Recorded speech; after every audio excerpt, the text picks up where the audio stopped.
नमस्ते नमस्कार हमर दर्शक भगवान। देखियो आई बहुत खुशी के बात छे जे आई के दिन हमर जन्मदिन छे और इस जन्मदिन के शुभ अवसर में विशेष रूप से धन्यवाद देले चाहब वही इंसान के जे कि 9 महीना हमरा पेट में रख के जन्म देलखिन।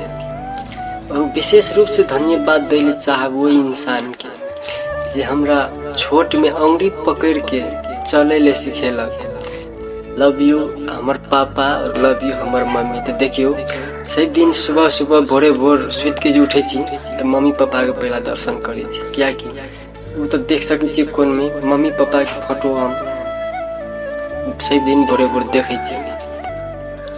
मम्मी पापा के कारण से हम ई संसार देखे पावली। और अहाँ सबसे हम दोनों हाथ जोड़ के विनती करी अहाँ सबसे हमरा कुछो नहीं चाहिए।